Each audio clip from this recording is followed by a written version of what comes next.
Hello everyone, welcome है आप सभी को आपके अपनी चैनल आरवी रोजगार में। दोस्तों आज हम लोग जो है सीट नंबर 6 का जो है सीडीपी लेकर के उपस्थित हो चुके हैं। सीडीपी में हम लोग 30 क्वेश्चन कंप्लीट करेंगे।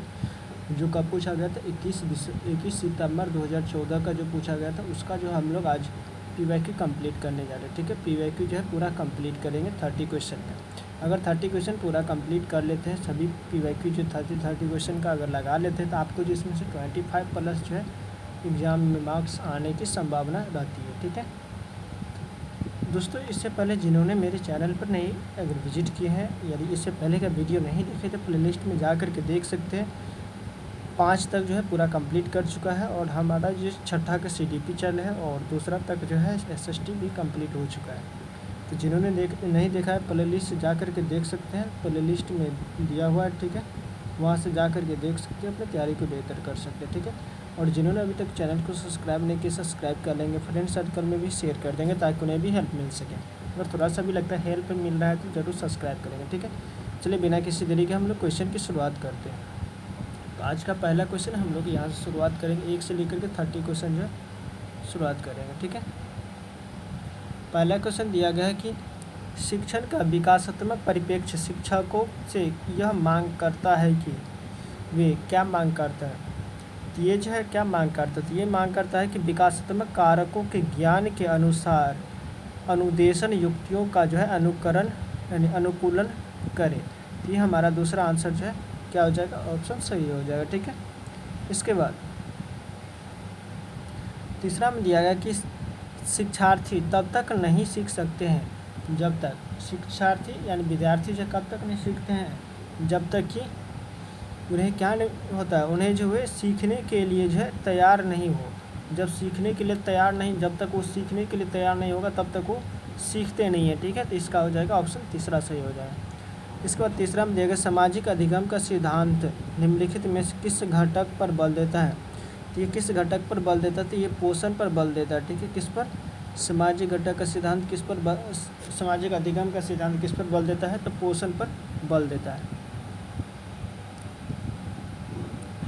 इसके बाद चौथा में दिया गया कि मनोसामाजिक सिद्धांत निम्नलिखित में से किस पर बल देता है।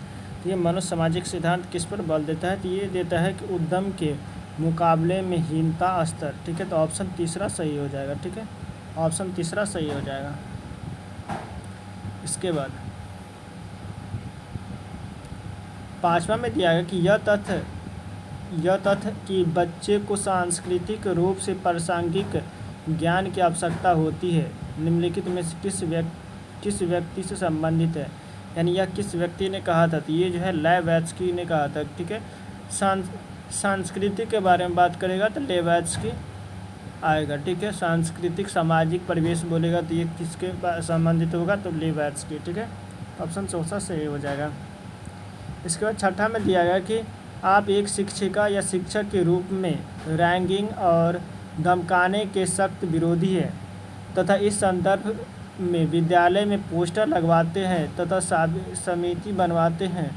आपसे जुड़ने वाले किशोर जो इस विचार के दृढ़ विश्वासी है निम्नलिखित में से वे किस स्तर पर होंगे। तो वे जो है किस स्तर पर होंगे, तो वे हो जाएंगे उत्तर पारस्परिक स्तर पर होंगे। तो ऑप्शन तीसरा सही हो जाएगा। ठीक है, उत्तर पारस्परिक यानी दोनों एक ही स्तर के। इसके बाद सातवां में दिया गया प्रगतिशील शिक्षा निम्नलिखित में से किस कथन से संबंधित है। तो प्रगतिशील शिक्षा किस कथन से संबंधित है, तो ये है ज्ञान प्रत्यक्ष अनुभव और सहयोग से उत्पन्न, ज्ञान प्रत्यक्ष अनुभव और सहयोग से उत्पन्न पर आधारित है। ठीक है, इसके बाद आठवां में दिया गया क्या यानी बहुबुद्धि सिद्धांत के संदर्भ में एयरफोर्स पायलट बनने के लिए निम्नलिखित में से कौन सा बुद्धि की आवश्यकता है। ये किस तरह की बुद्धि की आवश्यकता है, तो ये गति की बुद्धि की आवश्यकता होती है एयरफोर्स पायलट बनने के लिए। ठीक है, अंत में मीन्स क्या, इंटर यानी अंदर में झांकने के लिए जो इस तरह का बुद्धि होता है उसे अंतर्वैयक्तिक बुद्धि कहा जाता है। भाषिक जो बोलने, जैसे लेखक हो गया, ठीक है, सिंगर हो गया, वो भाषिक हो जाता है।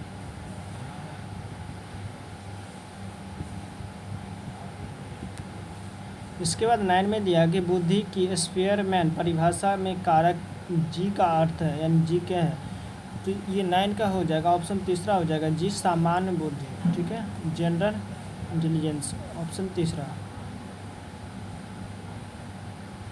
इसके बाद छिपी हुई वस्तुएं ढूंढ निकालना इस बात का संकेत है कि शिशु निम्नलिखित में से किस संज्ञानात्मक कार्य में दक्ष प्राप्त करने लगा है। तो ये हो जाएगा वस्तु अस्थायित्व, यानी ऑब्जेक्ट परमानेंस उसके अंदर आ गया, वस्तु अस्थायित्व जो है उसके अंदर आ गया। ठीक है, छिपी वस्तु को अगर ढूंढ लेता है तो। 11 में दिया गया है कि निम्नलिखित में से कौन सा समाज में लिंग समानता का मानदंड हो सकता है। तो ये लिंग समानता का मानदंड जो है हो सकता है, वो दिया गया कक्षा 12 तक बच्चे यानी पहुँचने वाले लड़कों और लड़कियों की संख्या में तुलना, इस तरह का जो तुलना करता है उसमें हो सकता है। ठीक है, इसके बाद 12 में दिया गया कि व्यक्तिगत अंतरों का ज्ञान शिक्षकों की मदद किसमें करता है। तो ये किसमें करता है, तो ये जो है किसमें करता है, तो ये जो है दिया गया कि पिछड़े शिक्षार्थियों के साथ कठोर परिश्रम और निरर्थकता को समझने, ये भी नहीं, व्यक्तिगत अंतरों को शिक्षार्थियों की असफलता की स्वीकृति और उत्तरदायित्व ठहराना, ये भी नहीं। तीसरा में दिया कि सभी शिक्षार्थियों को समान रूप से लाभ पहुंचाने के लिए अपनी प्रस्तुति शैली को एक रूप बनाने में। और चौथा दिया कि सभी शिक्षार्थियों की व्यक्तिगत आवश्यकताओं का आकलन करने और उसके अनुरूप उन्हें पढ़ाने। तो ऑप्शन चौथा जो है सही हो जाएगा। ठीक है, इसके बाद 13 में दिया गया है कि सीखने के लिए आकलन। सीखने के लिए आकलन का अर्थ क्या होता है, तो अभिप्रेरण को बढ़ावा देना। इससे क्या होता है, अभिप्रेरणा को बढ़ावा मिलता है, यानी ज़्यादा सीखता है। सीखने के लिए आकलन का मतलब अभिप्रेरणा को मोटिवेशन मिलता है। ठीक है, 14 में दिया गया विद्यालय आधारित आकलन। विद्यालय आधारित आकलन का अर्थ होता है कि रचनात्मक प्रतिपुष्टि उपलब्ध कराते हुए सीखने में संवर्धन करता है। तो ये ऑप्शन तीसरा सही हो जाएगा। इसके बाद 15 में दिया है कक्षा में शिक्षार्थियों से कहा गया है कि वे अपने समाज के लिए क्या कर सकते हैं। इस तरह यानी इस दर्शाने के लिए कि नोटबुक में अपने कार्य की विविध शैलीकृतियों को संयोजित करें। यह किस प्रकार की गतिविधि है, ये जो है किस प्रकार की गतिविधि, ये पोर्टफोलियो जैसा गतिविधि, एक तरह से पोर्टफोलियो का गतिविधि यानी पोर्टफोलियो आकलन है। ठीक है, इसके बाद 16 में दिया गया कि शिक्षार्थियों को सबसे कम प्रतिबंधित विद्यालय वातावरण रखने के माध्यम से विद्यालय कैसा होना चाहिए। तो विद्यालय जो है विद्यालय दूसरे बच्चों को संवेदनशील बनाता है कि वे अलाभान्वित बच्चों को दबाएं नहीं और उन्हें नीचा न दिखाए। ठीक है, ये सही हो जाएगा, दबाना नहीं चाहिए और नीचा नहीं दिखाना चाहिए।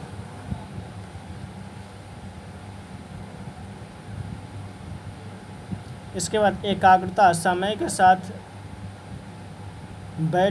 बैठाने के लिए एक दत्त कार्य पूरा करने के लिए आवंटित समय को घटाना और चरणबद्ध तरीकों को एकाग्रता समय को बढ़ाना।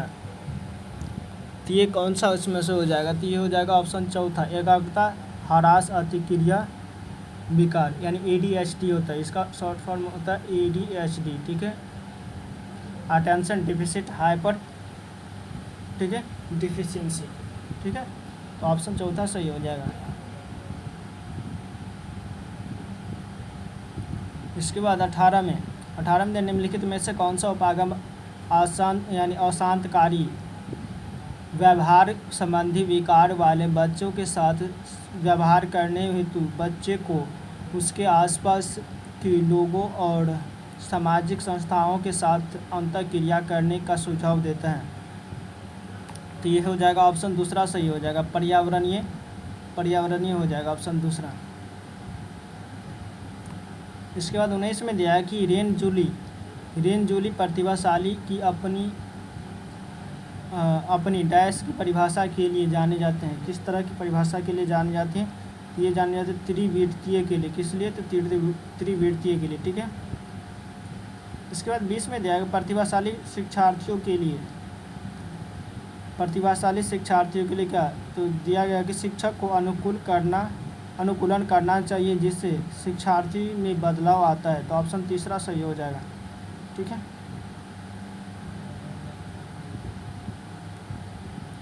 21 में दिया गया अधिगम्य निर्योग्यता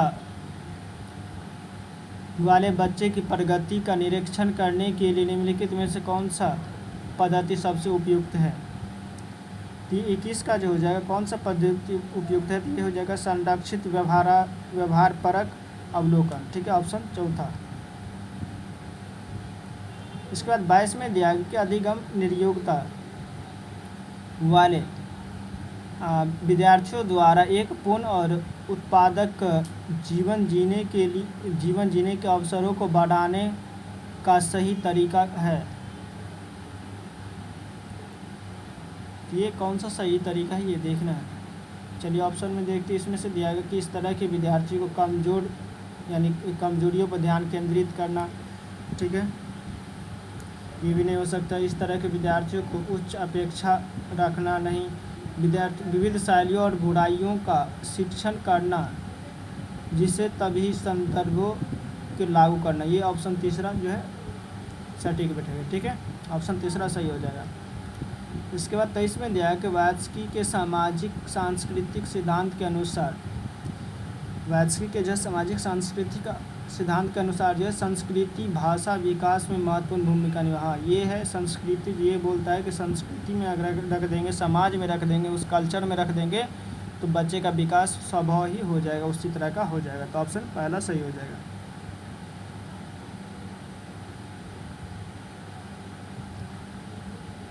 चौबीस में दिया गया व्याख्या अनुमान और या अथवा नियंत्रण प्रकल्पना के डाइस लक्ष्य है। क्या लक्ष्य है? ये 24 का हो जाएगा, ऑप्शन चौथा सही हो जाएगा। वैज्ञानिक पद्धति है, क्या है? वैज्ञानिक पद्धति के लक्ष्य हैं। इसके बाद 25 में दिया है कि कक्षा 7 का शिक्षार्थी गणित में त्रुटियां करता है, एक शिक्षक के रूप में आप मतलब क्या कर सकते हैं? त्रुटियां करता है तो एक शिक्षक के रूप में जो है शिक्षार्थी से कहेंगे कि वह विकल्पनात्मक पद्धति का प्रयोग करे अथवा स्वयं त्रुटि का पता लगाने के लिए उसे दोबारा करें, यानी खुद से उनको बोलेंगे कहाँ पर गलती हो उनको ढूंढना है और सही करना है, ठीक है, ना कि बोलेंगे उसको उत्तर बताना है, नहीं उत्तर करें, कैलकुलेटर का भी यूज नहीं करवाएंगे, ठीक है। त्रुटि कहाँ थी, यानी शिक्षक को दिखाएं कि त्रुटि कहाँ थी और शिक्षार्थी को दोबारा करने के लिए कहेंगे, ये भी उतना नहीं है। तो ये तीसरा जो है सही हो जाएगा, ठीक है। इसके बाद 26 में दिया गया है कि संवेदनात्मक बुद्धि सिद्धांत किस क्षेत्र के साथ संबंधित होती है? तो ये जो है अंतर व्यक्तिक बुद्धि के साथ संबंधित होती है, ऑप्शन पहला सही हो जाएगा।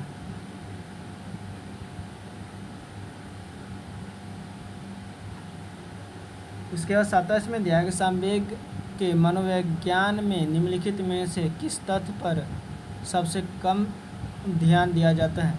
कि किस तथ्य पर सबसे कम ध्यान दिया जाता है? तो ये है संवेग न केवल व्यक्तिगत शिक्षार्थियों में बल्कि पूरी कक्षा में भी उत्पन्न होती है, ऑप्शन दूसरा सही हो जाएगा।